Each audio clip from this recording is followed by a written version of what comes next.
My name is Leo. I am 32 years old. I am sharing this story because I once came very close to losing my mother, and that memory still lives inside my heart. I grew up in a small and quiet house at the edge of our town. It was not new or beautiful, but it always felt warm and safe. After my father died when I was young, I lived there alone with my mother. My mother's name was Mara, and she raised me without any help. She did everything by herself. She was not strong in her body, but she was strong in her spirit. She often felt tired, and sometimes her hands shook while she worked. Still, she never complained about her pain. I only understood her patience when I became older.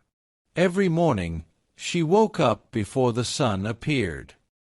She cooked simple food and cleaned the house slowly. Even when her back hurt, she never said she was tired. In the evenings, she stood near the window and looked outside. She was not waiting for anything special. She only wanted to see me come home safely. When I opened the gate, I always saw her shoulders relax. Tea was already waiting on the table, with 2 biscuits placed carefully beside the cup. I loved those biscuits when I was a child. As I grew older, I stopped noticing them. But my mother always remembered what I liked. On cold days, she warmed my socks near the heater before giving them to me. Before I took a bath, she kept my towel close so I would not feel cold. She cut fruit into small, clean pieces. As the years passed, her movements became slower, but at that time, I did not really notice. I believed her care would always be there. When I was sick as a child, she sat beside my bed all night. She touched my forehead and changed the cloth again and again. She always told me I would be fine. She said it softly, like a promise she believed deeply. I grew up thinking life would always stay this way. Then one day, I got married. My wife's name was Lena. We met at work, and she listened carefully when I spoke. That made me feel understood and respected. When I asked her to marry me, she smiled and said yes. After the wedding, Lena moved into our house with her clothes, books, and habits. My mother made space for her without being asked. She cleared cupboards and gave Lena the best drawer. She smiled and offered her tea, the same way she always did with me. In the beginning, everything felt calm and balanced. Lena helped with cooking and laughed with me in the evenings. For a short time, our home felt peaceful. I truly believed we had found a good way to live together. Slowly, however, small changes started to appear. Lena began to rearrange the house. She moved chairs, replaced old cups, and added new pictures to the walls. I told myself this was normal for a new wife. I wanted her to feel comfortable, so I stayed quiet. My mother also stayed silent. She started walking more slowly through the rooms. After some time, she stopped eating at the table with us. Instead, she ate alone in the kitchen. I noticed it once, but I did not ask her why.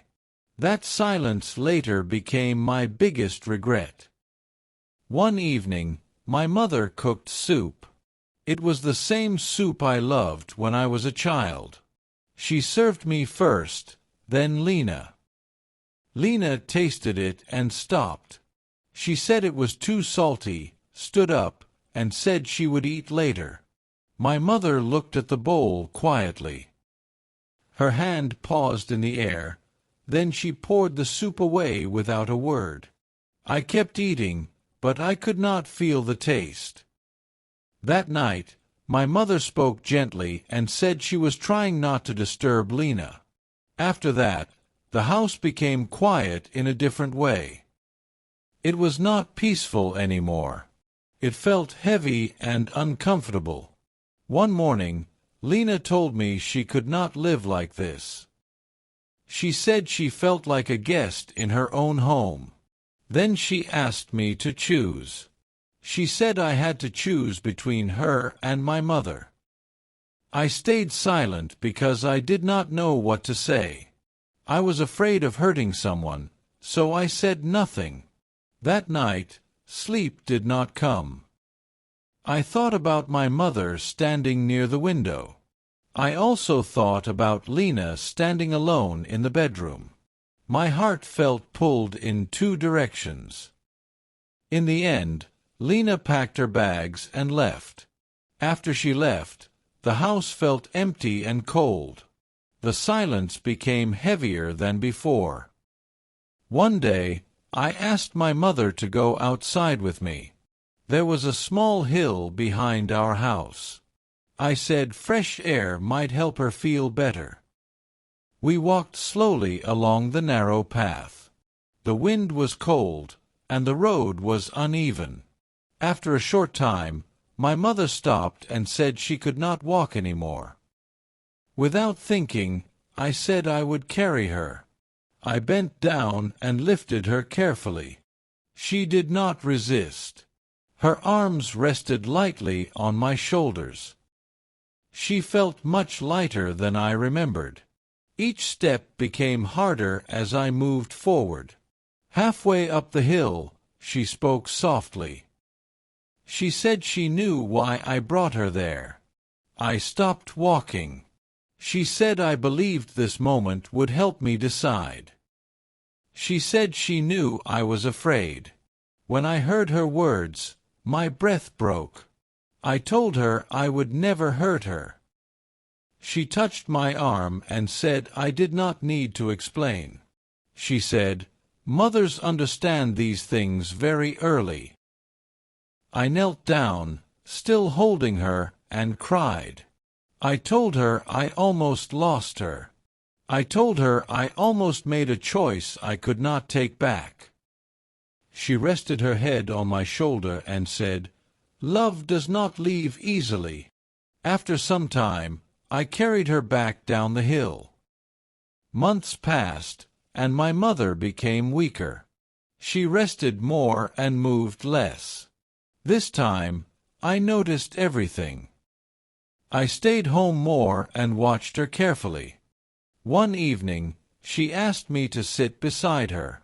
She held my hand and looked at me quietly. She said I stayed because of fear, not choice. She said she understood why I chose her earlier. Then she asked me to bring Lena back. She said it calmly and gently.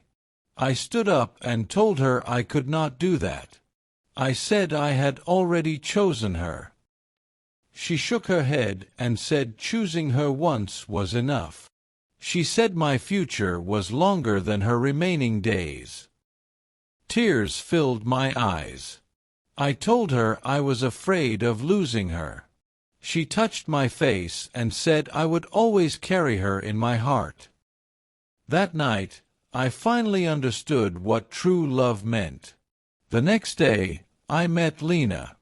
I did not ask her to return home. I listened to her carefully and spoke honestly for the first time. Weeks later, Lena came back only to talk. She did not move in yet. My mother welcomed her with tea and 2 biscuits, smiling softly. Later, Lena and I moved to a small house nearby. I visited my mother every day. Sometimes we talked, sometimes we just sat quietly. One winter morning, she lay peacefully in her bed. I held her hand while Lena stood beside me. My mother smiled gently and whispered that I was not alone. Then she rested, and the room became very quiet. The house near the window stayed silent after that. Not because love ended, but because love made space for the future. From this story, I learned something very important. Love is not about choosing one person and losing another. It is about knowing when to hold on and when to let go. I almost lost my mother because I was afraid to choose. Now I understand that real love teaches us how to choose wisely. If this story touched your heart, stay connected with us. Very soon, you will meet another simple but emotional story.